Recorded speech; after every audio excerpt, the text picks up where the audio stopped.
Hey everyone, this is my presentation, Productive Engagement with Discomfort, Road to Deeper Level Understandings. If we have not met, my name is Darren Wong, Science Teaching Fellow at John Burroughs School in St. Louis, Missouri. This year, I teach 8th grade chemistry and ninth grade biology.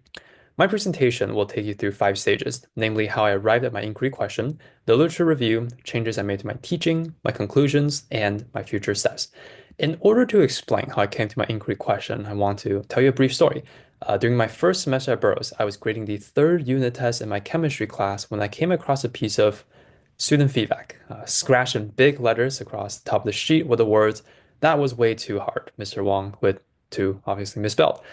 This made me laugh, and without a moment's hesitation, I responded, "Good, it was meant to be." And while I thought this moment was funny, it made me realize, though, that there was a disconnect between what my students and myself thought of as an appropriate challenge. And for anyone who's talked to anybody else, you would know that not being on the same page could potentially lead to the breakdown communication and maybe even relationships. To avoid this, I carried this moment with me all the way to the summer 2024 and came up with the inquiry question: how do I engage students productively with the discomfort of uncertainty when digging for deeper level understandings? While I liked the way this sounded, I found myself struggling to define to people I workshop with what 3 terms meant.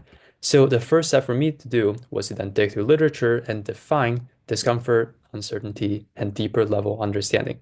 And from all of this search, what did I learn? Well, there are many sources of discomfort in the classroom, and I chose to narrowly focus on the fear of failure, which is paradoxical since failing is often the first step to learning and then subsequently mastering something. So, where was this fear coming from? Well, my surveys from last year and the literature points to grades, because grades remind us how long we've known there's something wrong with what we're doing, as well as how little progress we've made in acting on that realization. Remember the comment I received on the test? Well, I have never seen a brighter smile on the face of a student as the one I saw when I handed back this test to a student. Right. And while I was glad that his self-confidence as a scientist was reassured, I didn't like how he tied his abilities to a number I wrote at the top of his test. And that confidence is essential to explore the second term I researched, uncertainty, which I took to equal risk-taking into the unknown, right? Kind of like going into a dark cave. This is not only important developmentally, but it also helps students grow their zone of proximal development the same way like a started engine can keep itself running, right? If you haven't realized by this point, I'm a pusher. I push people. And even though I don't teach a student it anymore, he would often run to my office to catch up and ask me questions about things like superconductors, about singularity, the quantum model of the atom, all these things that a typical eighth grader just doesn't really think about. And it wasn't just to impress his friends with precise definitions. No, he was seeking deeper level understandings because he wanted to put things into his own words, make his own analogies and models using things that he has learned about, seen, or even experienced. That is to say, he was contextualizing information rather than just memorizing facts. And this type of learning is exactly what I focus my evolving ed philosophy on. Students who have a deeper level why understanding will be able to withstand challenges better because of the deep roots that they've grown. So now that I have a good understanding of what my inquiry question actually meant, I made 4 major changes to my teaching. First, I set apart time in my class to actually teach students how to learn, since I suspected that when students were backing down from challenges, it wasn't because of limited intellectual potential, it was probably because they didn't know the proper angle of attack. Second, I removed letter and number grades from my classroom to implement a rubric to ease the pressure of grades while giving more specific feedback. Third, I designed a test correction procedure that encourages students to see mistakes as something they should overcome and learn from instead of something to fear and avoid. And lastly, I integrated more real-world phenomenon investigation into the curriculum to invite organic exploration. Well, now it's been 7 months, so what have I learned? Well, my first finding was that by purposefully guiding students towards an effective learning strategy, we can empower them to meet academic challenges better. At the start of the year, I surveyed students to ask them, how do you study for science? And all the answers fell under the passive strategies of using flashcards, rereading notes, or just watching videos. And research has shown none of these are very effective. I taught students then how to make a mind map and required them to make them for each test as a homework assignment. And by the middle of the semester, I was already getting these super impressive 2-dimensional organizations that use shorthand, they use symbols, and like arrangement to chunk similar topics together. And I also received this note from a student who loved this method so much that she tried it in her social studies class to great success. In my end of semester survey, students expressed an appreciation for moments when we didn't just chuck through content, but actually took a step back to think about what's the best way to tackle what's coming up. And my colleague, who currently teaches the section I taught last semester, says that even though she doesn't require her students to make mind maps as homework assignments, they're still doing it to study for the test because they genuinely believe it is a good method. My second finding is that by fostering opportunities that engage students' own curiosity in the curriculum, we can encourage spontaneous exploration. And I only have time in this presentation to show one example, but I sprinkled in moments of collaborative sense making by asking students to find the connection between a theoretical concept we learned about in class and a real world application that they've likely seen but didn't know was connected.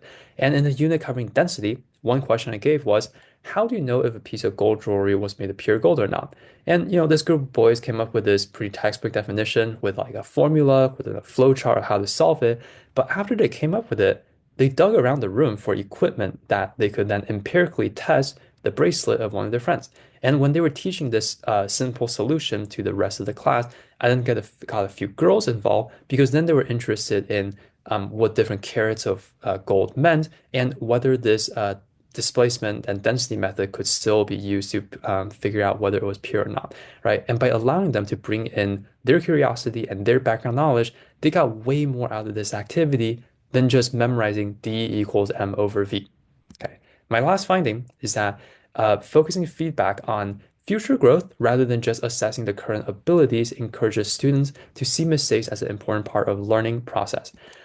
In my periodic surveys, despite students reporting that my class caused them medium to high stress, I was very proud to say that grades were never one of the main contributors because of the rubric-based grading. Right? You can see here's a very, very nice letter I received from a student near the end of the semester saying that he had fun in the class because he didn't have the pressure and he was able to explore. Student advisors and even members of the administration also really appreciate the detailed, actionable feedback I gave for students because it gave them an insider look into my classroom and allowed them the starting point to talk about maybe perhaps more difficult conversations. One caveat I will acknowledge, though, is that a good chunk of students admitted at the end of the semester survey that because they were not giving grades, they weren't doing their best. They wanted to focus their attention in other classes where they were getting graded. But I think this just really shows how interconnected their self-worth was to grades. All right. And as I look to continue my career as an educator next year, I have four main implications from this inquiry process. First, we need to build in more opportunities for students to reflect on positive growth, right? As constant observers of ourselves, it is hard to see our own improvements from a day to day, and we can feel like Sisyphus pushing a boulder up a hill. And by including things like a learner's journal or showing students the same problem at the beginning and the end of the week, we can spread that observation window out and build confidence when students actually see tangible growth. Second, grading reforms must happen at a wide scale. Difference in grading between teachers of the same course start inquiries about fairness. And as I mentioned earlier, students often spend more effort trying to game the system than actually focus on the learning that we want them to do. Third, younger students need to be taught communication skills just like how they need to be taught study skills. Neither of these are things students now figure out themselves just because they are going to school. Teaching students how to explain the correct answers thinking builds confidence that are needed to tackle the discomfort of uncertainty, and it also helps them collaborate with each other better, leading me to my last point of needing to create even more group-worthy tasks that simulate how real science is done, right? Real science is rarely ever done alone. It is always, always collaborative. And I want students to realize that they can have a better product if they work together, not work together just because I tell them that they have to. Thank you for listening, and I hope you enjoyed this presentation.